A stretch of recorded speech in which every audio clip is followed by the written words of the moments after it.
हाँ जी, तो नमस्कार भी सभी को। कैसे हो सारे? उम्मीद करूंगा सब बढ़िया हो गए, स्वस्थ हो गए, मस्त हो गए, अच्छे से चल रही है आप सभी की तैयारी। चलिए, अपना बात कर रहे थे अपने इस पर केंचुए पर बातें कर रहे थे ना। तो माफ़ी चाहेंगे, कल वाली क्लास आपको थोड़ी सी बीच में रह गई थी किसी टेक्निकल इशू की वजह से। हम टॉपिक पूरा कर रहे थे लेकिन बीच में ही जो अपना जो कैमरा है वो बंद हो गया था किसी रीजन से। ठीक है, तो आपका वो बीच में रह गया था। कोई बात नहीं, रह गया था तो क्या दिक्कत है, करवा देंगे पूरा, है ना। तंत्रिका तंत्र पढ़ लिया था, संवेदीय पढ़ लिया था, अपने पढ़ रहे थे जनन तंत्र। जनन तंत्र को शुरू करते हैं दोबारा से। हाँ जी, जनन तंत्र को शुरू करते हैं किसके? कैंचुए को। कैंचुआ उभयलिंगी होता है। क्या होता है? उभयलिंगी, मतलब नर और मादा एक ही प्राणी में पाई जाती हैं। नर व मादा एक ही प्राणी में पाए जाते हैं, यानी कि एक ही जीव के अंदर नर जनन तंत्र पाया जाता है और एक ही जीव में उसी में ही मादा जनन तंत्र पाया जाता है। अर्थात एक ही प्राणी में वृषण, वृषण क्या होते हैं? प्राथमिक जनन अंग। ये आपको याद रखना है। नरों में प्राथमिक जनन अंग पूछे तो वृषण होता है और मादा में प्राथमिक जनन अंग पूछे तो अंडाशय होता है। दोनों जनन अंग मिलते हैं। कहाँ मिलते हैं? इसमें 10वें व 11वें खंड में दो जोड़ी वृषण पाए जाते हैं। क्या कह रहा है कि 10वें व 11वें खंड में क्या पाए जाते हैं? दो जोड़ी वृषण। दो वृषण नहीं बोल रहा है, ये दो जोड़ी वृषण बोल रहा है। क्या बोल रहा है? दो जोड़ी वृषण बोल रहा है। रुक जा, एक तो ये भागते बोलता है। दो जोड़ी वृषण पाए जाते हैं। इनकी शुक्रवाही आप चित्र में देख सकते हो, एनसीईआरटी अपने पास रखें। इसकी शुक्रवाहिकाएं 18वें खंड तक जाती हैं। 10वें से 11वें जोड़ी में वृषण और शुक्रवाहिकाएं जाती हैं 18वें खंड तक, यानी कि वृषण ऊपर और शुक्रवाहिकाएं नीचे, जहां से प्रोस्टेट वाहिनी से जुड़ जाती हैं। अब ये शुक्रवाहिकाएं किससे जुड़ती हैं? प्रोस्टेट वाहिनी से। ये देख लो, प्रोस्टेट वाहिनी से जुड़ती है। ठीक है। दो जोड़ी सहायक अतिरिक्त ग्रंथियां, दो जोड़ी सहायक अतिरिक्त ग्रंथियां 17वें तथा 19वें खंड में पाई जाती है। 17वें से 19वें खंड में सहायक ग्रंथियां पाई जाती हैं, जो संयुक्त प्रोस्टेट और शुक्रवाहिनी 18वें खंड के अधर पक्ष में एक जोड़ा नर जनन छिद्र द्वारा बाहर खुलती है। 18वें जनन छिद्र से द्वारा ये नर जनन छिद्र का वो बाहर ही खुलता है। साथ ही छठे से 9वें खंड में प्रत्येक खंड में एक थैली नंबर 4 जोड़ी शुक्राणु धानियां पाई जाती हैं। ये देखो, छठे से 9वें खंड में क्या पाई जाती है? शुक्राणु धानियां। छठे से 9वें खंड में शुक्राणु धानी। शुक्राणु धानी क्या होती है भाई? जो जहां पर शुक्राणुओं का निर्माण होता है या जो शुक्राणुओं का निर्माण करती है। क्या करती है? शुक्राणुओं का निर्माण। ये बात भी आपको ध्यान में रखनी है। ठीक है, चलिए अब आगे थोड़ी सी चर्चा कर लेते हैं इस पर। सही है कैमरा? हाँ जी सर, बिल्कुल सर। लाइट पड़ रही है, इसका कुछ करते हैं।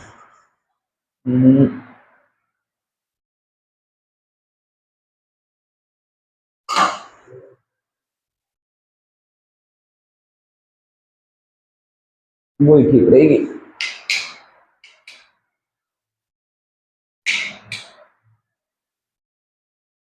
चलिए कोई बात नहीं, इतना तो कॉम्प्रोमाइज करना पड़ेगा। चलिए कोई बात नहीं। यह मैथुन के दौरान शुक्राणुओं को प्राप्त करती है। कौन? शुक्राणु धानियां संग्रहित करती हैं और एक जोड़ी अंडाशय बाहर में। अब अंडाशय की बात कर रहे हैं। अंडाशय 12वें और 13वें खंड में पाया जाता है। अंडाशय कहां पे पाया जाता है? 12वें से 13वें खंड में। ये आपको नंबर जरूर याद रखना है कि कौन कहां पाया जा रहा है, इसलिए मैं इसको अलग लिख रहा हूं। ठीक है। अंडाशय के नीचे अंडवाहिनी होती है। लो जी, अंडवाहिनी बना देते हैं। जो अंडवाहिनी तक होती है, अंडवाहिनी मुखिका होती है जो अंडवाहिनी तक होती है, ये आपस में जुड़कर 14वें खंड के अधोतर पर एक मादा जनन छिद्र बनाती है। 14वें पर क्या होता है? मादा जनन छिद्र। यानी कि अंडाशय अंडाशय के बाद अंडवाहिनी मुखिका, फिर अंडवाहिनी और फिर जनन क्षेत्र। चलिए इतनी बातें। शुक्राणुओं के आपस में आदान प्रदान की प्रक्रिया मैथुन के द्वारा होती है। जानते हो, जब एक कृमि दूसरे कृमि को पाता है तो उसके जनन द्वार एक दूसरे के संनिग्ध में आते हैं, वह अपने शुक्राणु से भरे थैले को, जिन्हें शुक्राणुधर कहते हैं, बदल लेते हैं। देखो, हमने बात की है कि केंचुआ क्या होता है, उभयलिंगी होता है। ये मैंने केंचुआ बना दिया, ये मैं एक और बना देता हूं, ठीक है। ये इसका जनन छिद्र हो गया, ये इसका जनन छिद्र हो गया, ये इसका जनन छिद्र हो गया, ये इसका जनन छिद्र हो गया, ठीक है। अब इसके अंदर मान लीजिए ये नर जनन है, ये मादा है, ये नर और ये मादा जनन छिद्र। तो होता क्या है, जब ये मैथुन की प्रक्रिया होती है, यानी कि आपस में एक दूसरे के संयम में आते हैं ये दोनों, तो ये अपने शुक्राणुओं को बदल लेते हैं, यानी कि इसके शुक्राणु यहाँ चले जाते हैं और इसके शुक्राणु यहाँ चले जाते हैं। इस तरह से है तो उभयलिंगी, लेकिन मैथुन की प्रक्रिया के द्वारा ये अभिक्रिया करते हैं। ऐसे नहीं है ये नर अपने ही शुक्राणु से अपने ही अंडाणुओं को सम्मोचित कर लेता है, नहीं, ऐसा नहीं होता, ठीक है। तो ये लिखा हुआ है कि शुक्राणु की आपस में आदान प्रदान की प्रक्रिया मैथुन के द्वारा होती है। जब एक कृमि दूसरे कृमि के पास आता है तो उससे जनन द्वार एक दूसरे के संदिग्ध आते हैं, तो जब ये कृमि इसके पास जाएगा तो इसके जनन द्वार एक दूसरे के करीब आते हैं, जिससे अपनी ये शुक्राणु की थैलियों को बदल लेते हैं, ठीक है। परिणयिका की ग्रंथि कोशिकाओं द्वारा कोनूनों में परिपक्व शुक्राणुओं व अंड कोशिकाओं तथा तरल जमा किया जाता है। अब देखो, परिणयिका की ग्रंथियां होती हैं, तो उसकी जो कोशिकाएं होती हैं वो कोनून उत्पन्न करती है। कोनून में परिपक्व शुक्राणु होते हैं व अंड कोशिकाएं तरल जमा किया जाता है। निषेचन व परिवर्धन कोकून के अंदर ही होता है। ये आपको याद रखना है कि जीव का जो निषेचन है और उसका जो परिवर्तन है वो कोकून के अंदर ही होता है। अब आप बोलोगे सर कोकून क्या होता है, तो कोकून ये देखो बोला है कि परिणयिका की ग्रंथियां कोशिका कोनून उत्पन्न करती है, ठीक है, जिसे कृमि मृदा में छोड़ देता है। अब ये कोनून को क्या करता है, अब देखो ये आपस में मिले, अब इसकी जो ग्रंथियां होती हैं परिणयिका की ग्रंथियां, ये ग्रंथियां क्या करती हैं, कोनून उत्पन्न करती हैं, कोनून। इस कोनून में शुक्राणु, अंडाणु, ये सारे मिक्स होते हैं और कुछ तरल पदार्थ मिक्स होते हैं। ये सारा का सारा मैटर अब कृमि कहां पर छोड़ देता है, मृदा में, ठीक है। इसी शुक्राणु और अंडाणु, इसी कोनून के अंदर ही निषेचन व जीव का परिवर्तन होता है और इसी मृदा में जीव छोड़ देता है। अंड व शुक्राणु कोशिकाएं को कोनून के अंदर ही निषेचन हो जाता है, कृमि इन्हें अपने शरीर से अलग कर देता है, वह मृदा में के ऊपर या अंदर छोड़ देता है, मृदा में निम्न स्थान पर छोड़ देता है। कृमि भ्रूण कोकून में रहते हैं। अब निषेचन इस कोकून में हो रहा है, तो कृमि का जो भ्रूण है, जो फीटस है, वो भी कहां पे रहेगा, इस कोकून में रहेगा। लगभग 3 सप्ताह के बाद लगभग 4 के औसत में कोकून 2 से 20 शिशु कृमि का निर्माण करते हैं। तो कितने शिशु बनते हैं, 2 से 20 शिशु कृमियों का निर्माण होता है। कितने टाइम बाद में, लगभग 3 सप्ताह के आसपास में। परिवर्तन प्रत्यक्ष होता है, अर्थात लार्वावस्था नहीं पाई जाती। तो इसके अंदर लार्वावस्था नहीं पाई जाती, किसके अंदर, केंचुए के अंदर। ये बात आपको मोस्ट इंपोर्टेंट ध्यान रखनी है। तो अगर लार्वावस्था नहीं पाई जा रही थी, परिवर्तन कैसा होता है, प्रत्यक्ष। ये मैं प्रत्यक्ष परिवर्तन क्या होता है, लार्वावस्था क्या होता है, ये मैं आपको करवा चुका हूं। चलिए, केंचुए को किसान का मित्र कहा जाता है। क्यों कहा जाता है, क्योंकि यह मिट्टी में छोटे छोटे बिल बनाता है, जिससे मिट्टी छिद्रित हो जाती है, केशिकाएं बनती हैं और बढ़ते पौधों की जड़ों के लिए वायु की उपलब्धता और उसके नीचे की ओर बढ़ना सुगम हो जाता है। अब केंचुए छोटे छोटे बिल बनाता है, बिल्कुल छोटे छोटे। तो उससे क्या होता है, पौधे को प्रॉपर वायु मिलती है और पौधे की जड़ों को नीचे गमन करने में आसानी होती है। इस प्रकार केंचुओं द्वारा मिट्टी को उपजाऊ बनाने की विधि या मिट्टी को उर्वरक शक्ति बढ़ाने की विधि वर्मी कंपोस्ट या वर्मी कंपोस्ट खाद निर्माण कहते हैं। केंचुए मछली पकड़ने के लिए प्रलोभक के रूप में काम में लिए जाते हैं। केंचुओं को मछली पकड़ने के लिए भी काम में लिया जाता है, लालच देने के लिए। केंचुओं को भोजन के रूप में, मछलियों के भोजन के रूप में उपयुक्त किया जाता है, जिससे मछलियां उस केंचुए को खाने के लिए आकर्षित होती हैं और जो मछुआरे होते हैं वो उसको पकड़ लेते हैं। ठीक है, अगला है कॉकरोच। ये तो सभी ने देखा होगा, अब क्या करें, पढ़ाना पड़ता है। कोई बोलेगा कि सर ये कॉकरोच, हाँ जी कॉकरोच, ये वही बड़ा कॉकरोच है।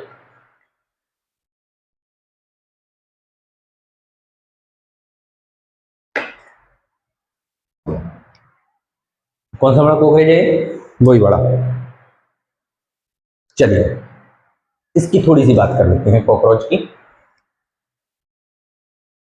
गर्मी बहुत है, क्या करें। चलिए,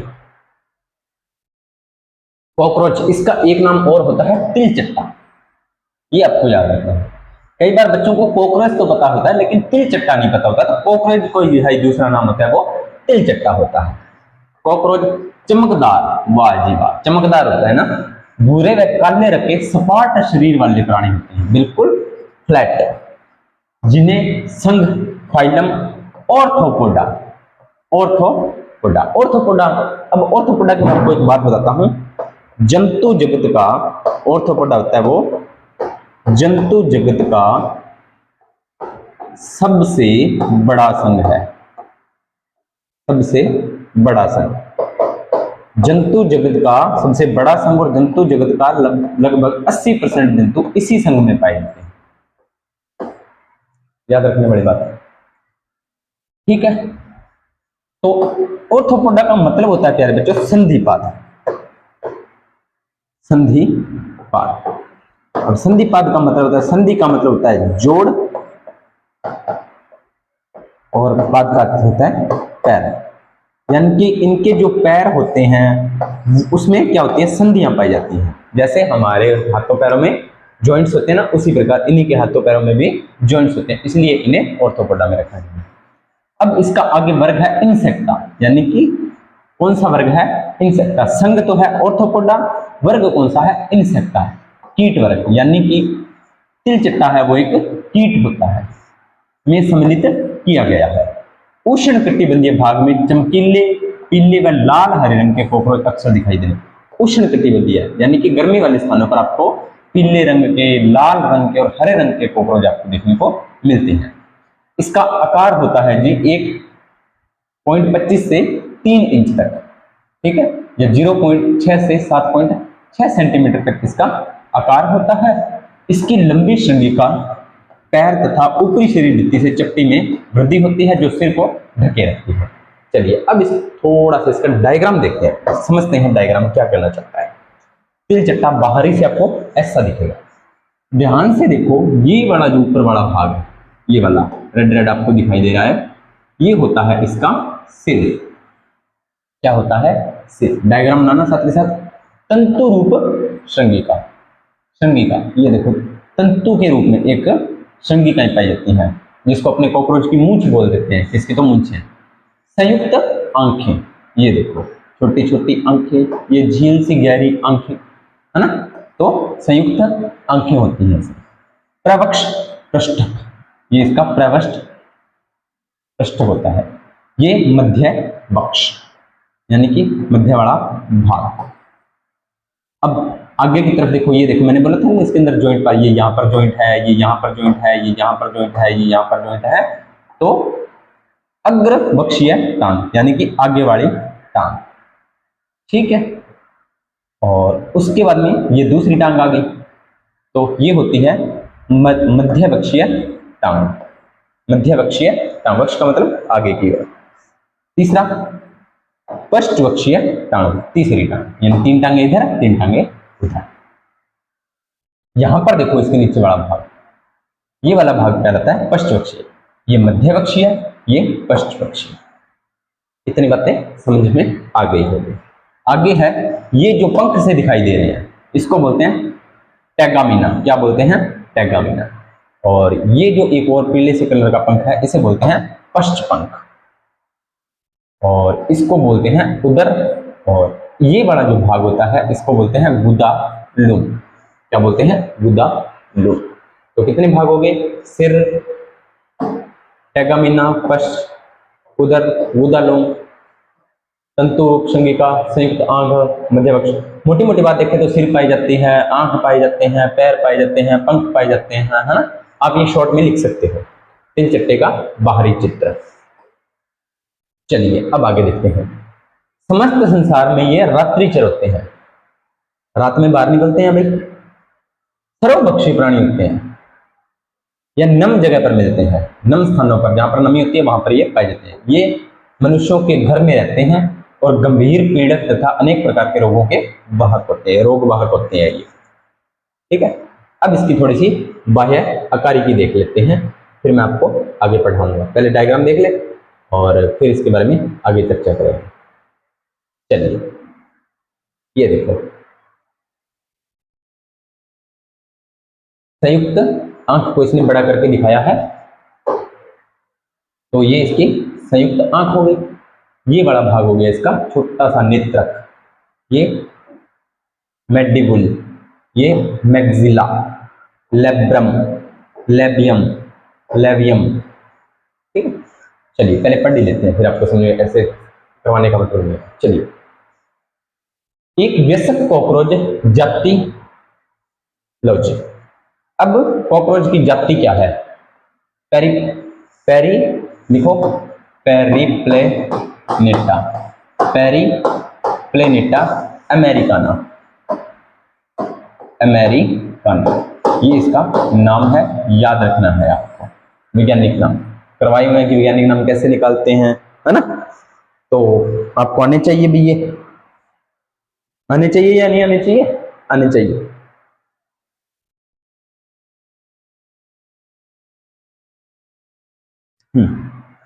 अब देखते हैं आगे। 34 से 53 mm लंबा, 35 से 53 mm लंबा पंखों वाला होता है, यानी कि इसके पंख होते हैं। पंख नर में उदर के आखिरी में छोर में आगे की ओर बढ़ जाते हैं। पंख कहां पर होते हैं? तो नर में, इसमें नर में उदर के आखिरी छोर पर होते हैं। उदर वाले भाग होता है ना, वक्ष और उदर वाले भाग में, यानी कि उदर वाले पीछे वाला भाग, तो उसके आखिरी की ओर बढ़ जाते हैं। कॉकरोच का शरीर मुख्य रूप से खंडों में विभाजित होता है। खंडों में विभाजित दिखाया था, अलग अलग पार्ट, है ना। तथा इनके 3 मुख्य भाग होते हैं। कौन कौन से? एक तो सिर होता है, एक वक्ष होता है और एक उदर होता है। ये आपको ध्यान में रखना है, सिर, वक्ष और उदर। इसका पूरा शरीर मजबूत काइटिन युक्त बाह्य कंकाल का बना होता है। लो जी, कॉकरोच का शरीर किसका बना होता है? काइटिन युक्त बाह्य कंकाल, काइटिन युक्त कंकाल। कॉकरोच का कंकाल किसका बना होता है? काइटिन का। याद रखना है, क्वेश्चन बन सकता है। प्रत्येक खंड में बाह्य कंकाल में मजबूत पट्टिकाएं पाई जाती हैं, जिन्हें कटक कहते हैं। तो प्रत्येक खंडों में विभाजित है, प्रत्येक पर क्या पाई जाती हैं? मजबूत पट्टिकाएं पाई जाती हैं, जिन्हें क्या बोलते हैं? कटक बोलते हैं।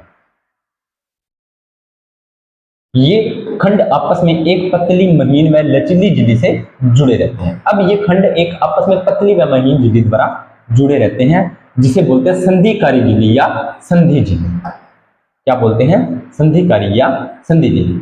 ये कहना चाहता है कि कॉकरोच होता है, वो उसका शरीर होता है वो खंडों में विभाजित होता है।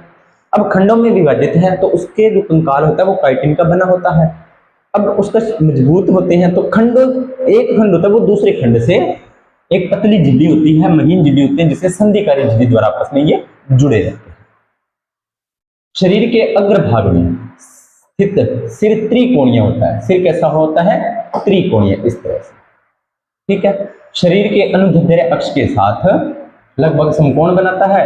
6 खंडों के मिलने से बनता है, 6 खंडों के मिलने से सिर बनता है, तथा अपनी लचीली गर्दन के कारण सभी दिशाओं में घूम सकता है। इसकी गर्दन होती है लचीली, तो ये सभी दिशाओं में घूम सकता है। सिर संपुटिका पर एक जोड़ी संयुक्त नेत्र होते हैं, बता दिया। आंखों के आगे झिल्ली युक्त सर्किट से धागे जैसी एक जोड़ी श्रृंगिका निकलती है, बताई दिया। धागे जैसी श्रृंगिका इस तरह से निकली थी ना, वो वाली श्रृंगिका में संवेदी ग्राही उपस्थित होते हैं, यानी कि वो एक प्रकार के संवेदनाओं को ग्रहण करने वाले होते हैं। ये जो इसके धागे में संरचनाएं होती है, वो संवेदनाओं को ग्रहण करने के होते हैं, जो वातावरणीय दशाओं को मापने का काम करते हैं। सिर के आगे वाले छोर पर उपांग लगे होते हैं। सिर के आगे वाले भाग पर क्या लगे होते हैं? उपांग लगे होते हैं, जिनसे काटने व चबाने वाले मुखांग बनते हैं। तो सिर के आगे वाले भाग पर कुछ उपांग लगे होते हैं जो भोजन को काटने और चबाने का ये काम करते हैं। मुखांग में यानी कि मुख के अंग में, चलिए कलर चेंज करते हैं ना। मुख के अंग में एक जोड़ी ऊर्ध्वाधर और ऊपरी जबड़ा, यानी कि एक जोड़ी ऊर्ध्वाधर यानी कि ऊपर की तरफ एक जोड़ी जबड़ा, एक जोड़ी चिबुकस्थि, चिबुकस्थि कौन सी? चिबुकस्थि, एक जोड़ी जंबिका, एक अधारोष्ठ होता है, यानी कि एक ओष्ठ होता है, एक जीवा होती है और एक चिबुकस्थि होती है। एक मध्य लचीली पाली जिसे अधोग्रसनी कहते हैं। लगभग देखा जाए तो ये सारी चीजें इसके अंदर पाचन जैसी बताई जा रही हैं, जो जीवा का कार्य करती है, जो मुखांगों से घिरी हुई गुहा में उपस्थित होती है। वक्ष मुख्यतः 3 भागों में बटा होता है। वक्ष वाला भाग 3 भागों में बटा होता है, अग्रवक्ष, मध्यवक्ष और पश्चवक्ष। सिर वक्ष से अग्रवक्ष एक छोटे प्रसार द्वारा जुड़ा रहता होता है, जिसे गर्दन कहते हैं। गर्दन किसे कहते हैं भाई? सिर वक्ष और अग्रवक्ष जिससे जुड़ा रहता है उसे बोलते हैं गर्दन। चलिए अब देख लेते हैं थोड़ा सा। ये देखो, पोषण क्षेत्र, कृंतक क्षेत्र, लेब्रम, मेड्रियल, हाइपोफेरेंस, मैक्सिला, लेबियम, मैक्सिला, सारी चीजें बताई हुई हैं। चलिए अब आगे देखते हैं। प्रत्येक वक्षीय खंड में एक जोड़ी टांगे पाई जाती हैं। बताया पीछे कि एक जो अग्रवक्ष होता है उसमें एक जोड़ी टांगे, मध्यवक्ष में एक जोड़ी टांगे, पश्चवक्ष में एक जोड़ी टांगे। थोड़ा सा याद करोगे पीछे जाके तो आपको डायग्राम देखोगे तो याद आ जाएगा। टांगे पाई जाती हैं। कक्षांश, शिखरक और उवरिका कहते हैं।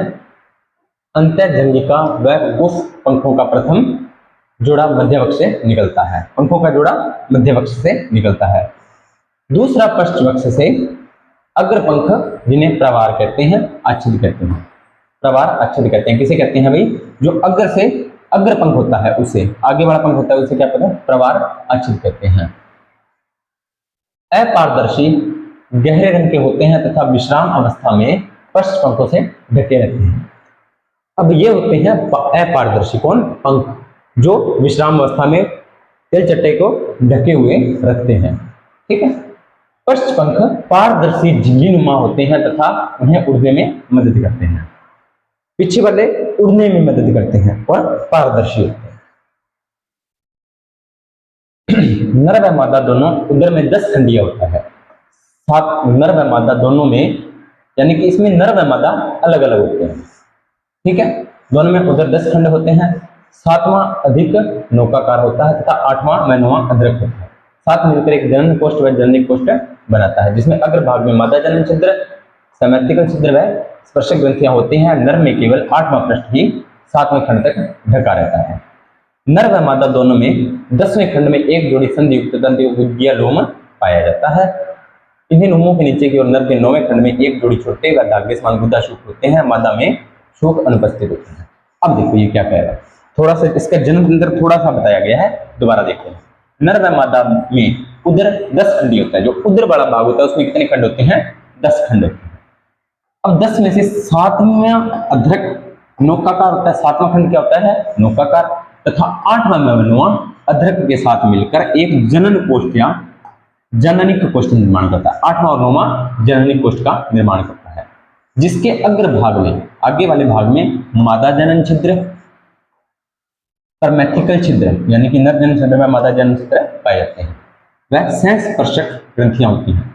नर में केवल 8वां पृष्ठ ही होता है और 7वें द्वारा ढका रहता है। 8वां पृष्ठ 7वें द्वारा ढका रहता है।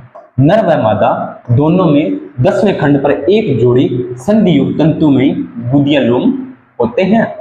इन लोमों के नीचे की ओर नर के 9वें खंड में एक जोड़ी वर्ग के समान गुदाशोक पाए जाते हैं। नर में गुदाशोक पाए जाते हैं और मादा में गुदाशोक अनुपस्थित होते हैं।